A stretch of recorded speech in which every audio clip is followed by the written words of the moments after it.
Hello everyone, thank you for joining me this week again for our series on heaven, and I hope you've enjoyed the journey. This is our final session, and man, what a journey it's been. I hope it's been as good for you as it's been for me. That this whole series has been an incredible time of us just looking at heaven and looking at the future that God has prepared for us.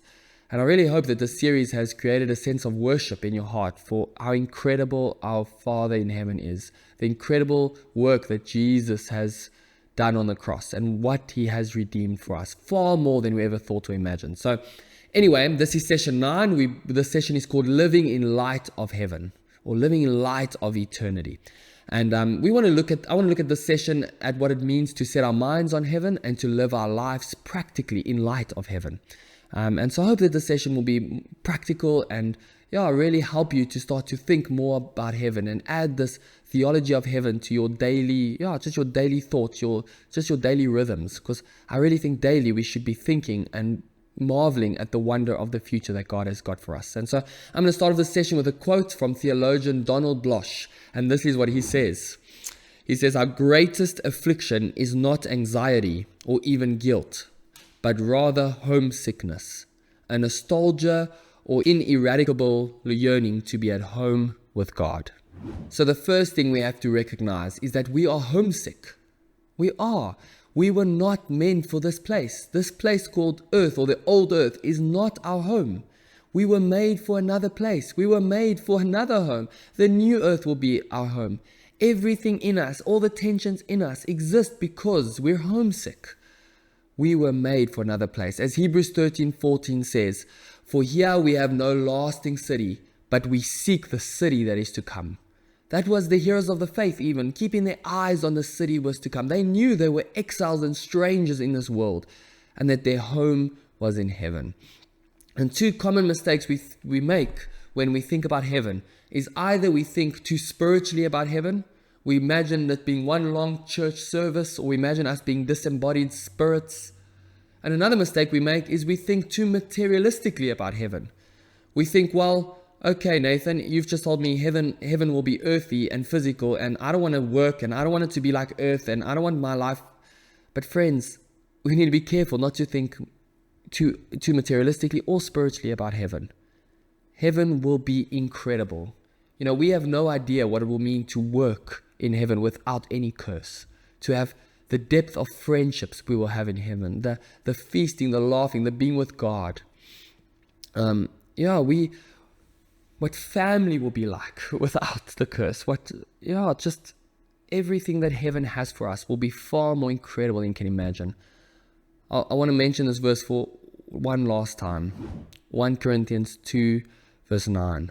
"But as it is written, what no eye has seen, nor ear has heard, nor the heart of man imagined, what God has prepared for those who love him." And these wrong ideas about heaven hurt and cripple us.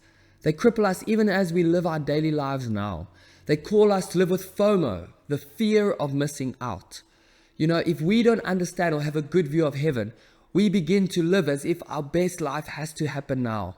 We begin to live with FOMO.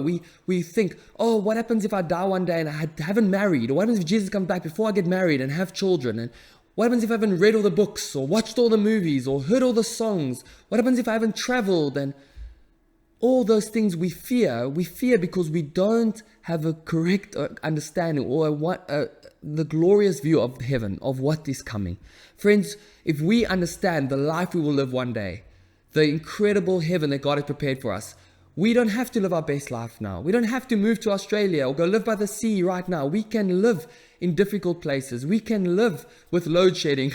We can live in political turmoil. We can live in persecution, because this is not the time for our best life. This is the time for us to give our lives to Jesus, our lives to the gospel, because one day we will live our best life.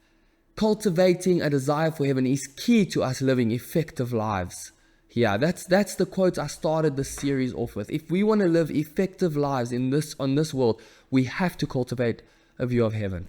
If we don't have a good view of heaven, we even have a wrong view of our own desires. You see, we all have desires in our heart, but if we can't see that heaven will be the fulfillment of our desires, we start to try to fill our desires with earthly things. And we know that that's how sin and idolatry take root and hold in our lives. So in order to live free of sin, free of idolatry, to live the lives of holiness God has called us to, cultivating a love for heaven, cultivating an anticipation for heaven is crucial to living lives of meaning, lives of effectiveness, and lives of holiness. So A.W. Tozer said this. Let's read a quote from A.W. Tozer. He says this: "In nature, everything moves in the direction of its hungers. In the spiritual world, it is not otherwise. We gravitate toward our inward longing, provided, of course, that those longings are strong enough to move us." You see, as Tozer says, we move towards our desires. And so if we cultivate in our hearts a love for heaven, we will realize that our desires are not meant to be fully fulfilled on earth. That we were made for heaven, with the intimacy, the fulfillment of all pleasure is at the right hand of God. It will be in heaven one day. And so if we realize that, we will settle it in our heart. Our best life, the fulfillment of all those desires, is not here on earth. It's only one day, and it's a great and glorious future. And so we can live, like I said, at peace. Our best life isn't here. Our best life is one day. And so we can give our lives for the mission of God. We can give our lives for the gospel and live lives of absolute peace. This is why we need to spend our time cultivating a love for heaven. Why don't you, just over the next couple weeks and months, start to think more of heaven? That's the primary reason for these sessions, this whole course, is that we would once again just start to think a little bit more about heaven, cultivate a love for it. Imagine what a world without the curse would be like. Imagine what your body without the curse would be like. Imagine what it would be like to see and touch Jesus, to talk with him face to face. Go read scriptures about what heaven would be like. Talk to your children, talk to your spouse about heaven. Let it be part of your discussions. Let's just encourage one another and create excitement amongst one another as we talk about heaven, as we talk about our future. And these are ways we can cultivate a love for heaven. Even as you travel the world, why not look at nature, look at things and see that these are all signposts pointing us to the final realization that we will be home in heaven one day. As we've said many times in this series, many of the greatest joys we experience here on earth are just signposts, shadows of the glorious fulfillment of what heaven will be one day. And you know what happens when we grasp the reality of heaven? When we grasp the reality of heaven, we find firstly that everything matters. The way we live matters, our works matter, kindness matters, the way we treat people matters, the way we treat our own bodies matter, the way we host people matter, the way we treat one another matters, the way we grow in holiness matters. Everything matters, right? Because everything continues into heaven. Yeah, we are being prepared for heaven. We even find a great reason to be optimistic when we grasp the reality of heaven. Not just some positive thinking, hopefulness that it will get better. No, the only foundation for real positive thinking, the only real foundation of optimism in our lives is the redemptive work of Jesus Christ and the future he has purchased for us. I mean, this just puts our lives into perspective. This, more than anything, puts all suffering into perspective. I mean, suffering is just temporary. We know that now because we've been looking at heaven and we see that in heaven there'll be no more suffering. Look at what the Bible has to say about this. 2 Corinthians 4 from verse 16 to 18 says this: "So we do not lose heart. Though our outer self is wasting away, our inner self is being renewed day by day.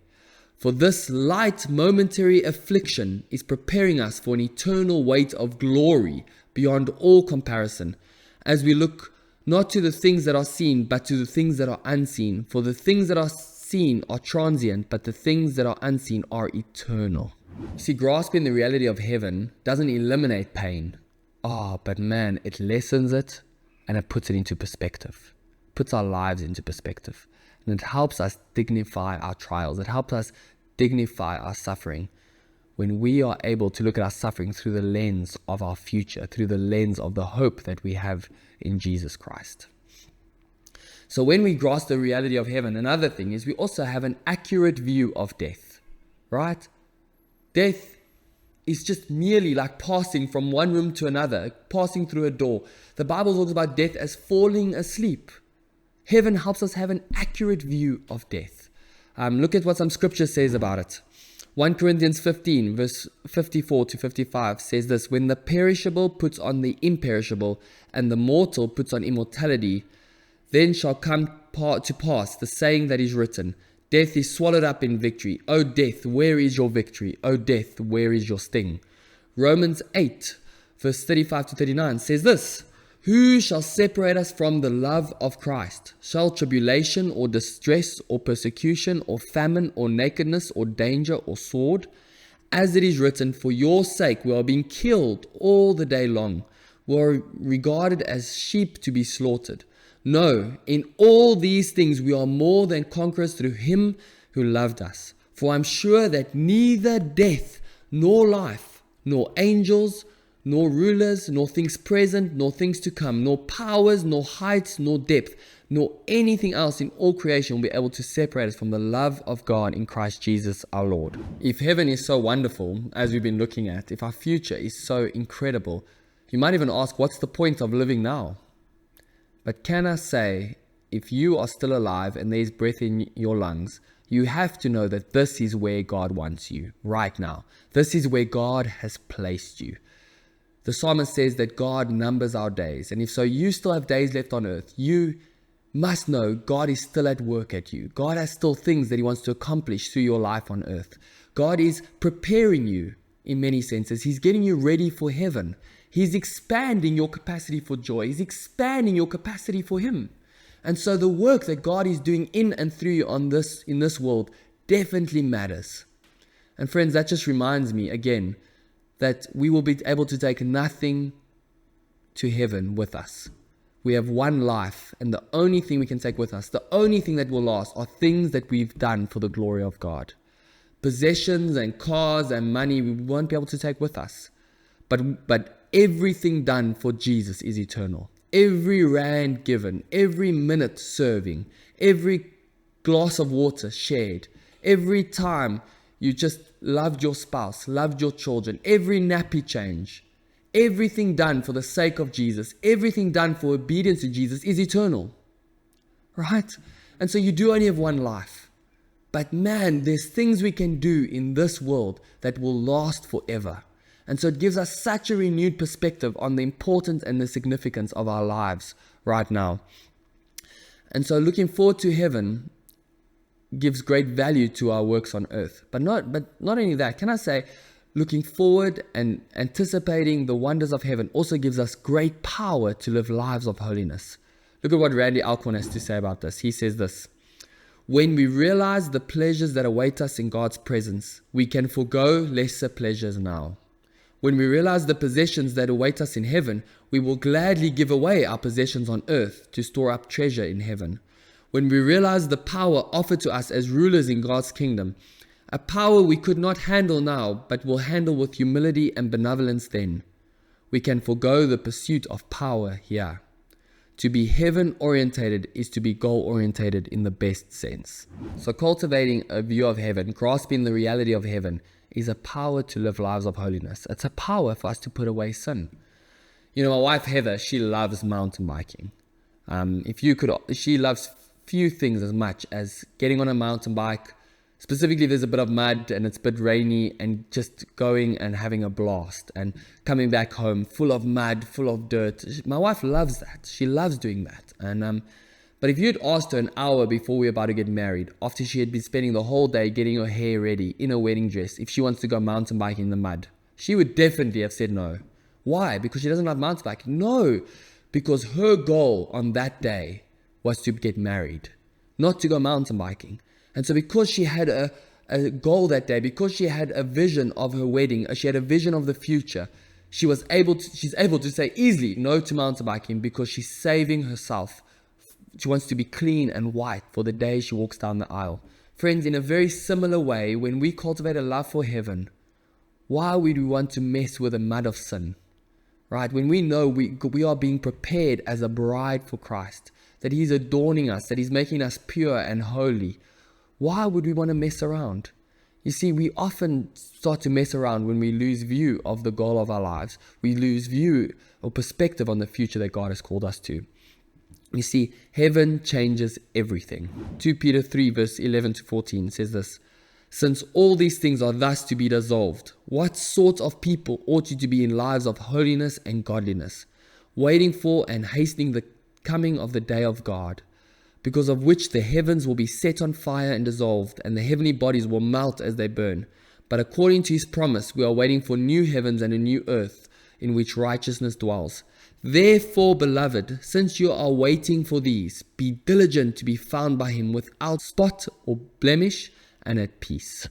Maybe lastly, we should ask, how do we set our mind on heaven? And maybe to help us set our mind on heaven more often, maybe we can ask ourselves some of these questions. So I'm going to read some questions, and I really want you to take time to individually and in a group consider these questions, and may it even move you to change some practices in your life, how often you think and set your mind on heaven. So I'm going to read some. Firstly, do I daily reflect on my own mortality? Do I daily realize there are only two destinations, heaven or hell, and that I and every person I know will go to one or the other? Do I daily remind myself that this world is not my home and that everything in it will burn, leaving behind only what's eternal? Do I daily recognize that my choices and actions have a direct influence on the world to come? Do I daily realize that my life is being examined by God, the audience of one, and that the only appraisal of my life that will ultimately matter is his? Do I daily reflect on the fact that my ultimate home will be the new earth, where I will see God, serve him as a resurrected being in a resurrected human society, where I will overflow with joy and delight in drawing nearer to God by studying him and his creation, and where I will exercise to God's glory dominion over his creation? I think these are good questions to ask ourselves as we seek to be a people who set our minds on heaven. I'm going to end with just a verse. Colossians 3 verse 1 to 2. If you then have been raised with Christ, seek the things that are above, where Christ is, seated at the right hand of God. Set your minds on things that are above, not on things that are on the earth. So may we, like Colossians says, set our minds on things above. Even those questions, may we ask ourselves those questions as we seek to set our minds on heaven. Friends, this brings us to the end of our series, and I hope if anything, that this series has given you a longing for heaven, just a renewed anticipation for the reality of the wonder of what our future lives will be like with Jesus. The fact that we are homesick waiting for a home with him one day, and that we will be home with him one day. But while we're on earth, let's live effective lives. Let's live lives of holiness. Let's give our lives for the gospel of Jesus Christ, so that others who do not know him may know him and find their home too. The gospel really is good news. We have great news to share. There is a future heaven prepared for humanity. And so we need to give our lives so that we can share this gospel with others. And so I pray that this series has been encouraging and uplifting to you. I want to end the series with a C.S. Lewis quote. I started the series with a C.S. Lewis quote, and I think it's fitting to end with one. This is actually one of my favorite quotes that I've ever read, and I actually read it often, even just in my own personal study. So C.S. Lewis wrote books called The Chronicles of Narnia, and in it he talks about 4 children in the Shadowlands. And he calls this earth we're living in, the Shadowlands, because it's just a shadow of what's to come, but he calls it the Shadowlands. About 4 children who live in this earth, and they go through a magical closet, and they sort of get their eyes open to the spiritual realm. And the children sort of go back and forth between this world and the spiritual realm. And they see the spiritual realm, and then they get to this world, and there's this back and forth. And in the last book, spoiler alert if you haven't read it, which I encourage you to do, but in the last book, at the very end of the last book, he ends off his whole series with this quote, the quote I'm about to read. And what happens is the 4 children and their parents, actually, they pass away, they die in a train crash. They all die, and they meet Aslan, the lion god. They meet God, and this is what is said. I want to read this quote, and before I read this quote, can I say thank you for joining me. Thank you for your time. I hope this has encouraged you as much as it's encouraged me. Then Aslan turned to them and said, "You do not yet look so happy as I mean you to be." Lucy said, We're so afraid of being sent away, Aslan, and you have sent us back into our own world so often." "No fear of that," said Aslan. "Have you not guessed?" Their hearts leapt and a wild hope rose within them. "There was a real railway accident," said Aslan softly. "Your father and mother and all of you are, as you used to call it in the Shadowlands, dead. The term is over, but the holidays have begun. The dream is ended, and this is the morning." And as he spoke, he no longer looked to them like a lion, but the things that began to happen after that were so great and beautiful that I cannot write them. And for us, this is the end of all the stories, and we can most truly say that they all lived happily ever after. But for them, it was only the beginning of the real story. All their life in this world and all their adventures in Narnia had only been the cover and the title page. Now at last they were beginning chapter 1 of the great story, which no one on earth has read, which goes on forever, in which every chapter is better than the one before.